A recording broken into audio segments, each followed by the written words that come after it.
Apparently, there's a new article out that says putting up Christmas decorations early leads to increased happiness. I would like to know who paid for this article and for this research, because I have a strong feeling it's Home Depot or Walmart who wants you to buy new decorations every year.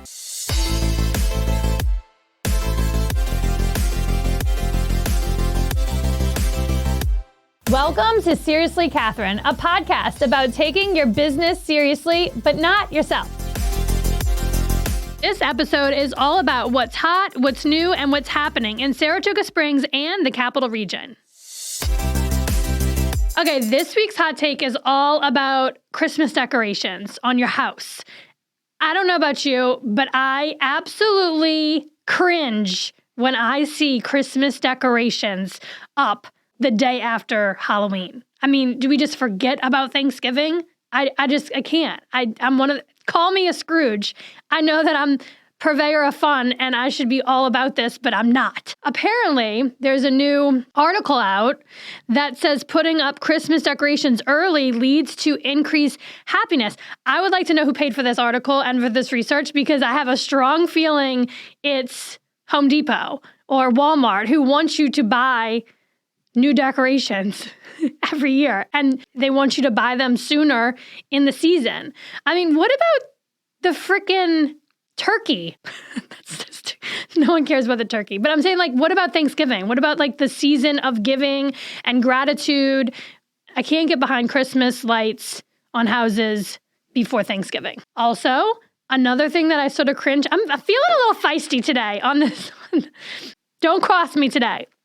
I also cringe when I see your Christmas tree supposed to come down on All Kings Day. January 6th also happens to be my husband's birthday. That's when the Christmas tree comes down. I also feel like there's this trend for people to keep their Christmas tree up and just roll it into like the next holiday. So Mardi Gras, for example, for me, or Valentine's Day. No, not okay, guys. Take the damn tree down, put it out in the yard, on the street. Let them come pick up the Christmas tree on January 6th, because that's the day the tree's supposed to come down. I'm just trying to point out that I'm still fun. I mean, my kids were pissed that I didn't put anything out for Halloween. Like, we didn't have any Halloween decorations out. And I feel like we don't stay home for Halloween. We go to a friend's house, so I don't really feel like no one's going to come to the house to trick or treat, so why buy the stuff, right? But I think maybe this has a lot to do with like the house. We're renting a house. It's not our house. It's not our home. It's not the forever home. So maybe that's what's holding me back from like being on board to put out, you know, the door hanger for every season or the Christmas lights the day after Halloween. I don't know. I feel like once we get the forever house, I'll be all about it. But no, I'm not going to be all about it. I'm still in the camp of not putting up Christmas lights until after Thanksgiving.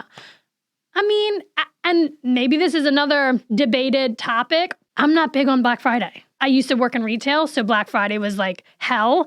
And so I would much rather just extend the season of gratitude and fun and like getting into the holiday spirit of putting Christmas lights up on Black Friday. So I think we should change Black Friday to putting Christmas lights up. I mean, this could go on and on and on, because I also get frustrated when I go down Target. Already right now, we're seeing Valentine's Day. Like, we just skipped over Thanksgiving and Christmas right into Valentine's Day, which I hate as much as I sound horrible. This is very off-brand. So listen, I don't claim to be right here. I'm just saying this for me. This is what I think. This is how I feel.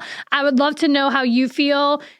If you think I am a total Scrooge and need to be changed like this, I need to have an intervention and I need we have a Christmas decor intervention. I don't know. Tell me what you think. Slide into my DMs. Prove me wrong. I cannot get behind skipping Thanksgiving. And that is this week's hot take. So if I offended you on my hot take about when is the right time to put out your Christmas decor on your house, I'm not sorry, okay? It's how I feel. But on next week's hot take, we're going to unpack apologies, saying I'm sorry, privately, publicly, in relationships. I have to get some things off my chest. Okay, so if you know me, you know that I love what I do.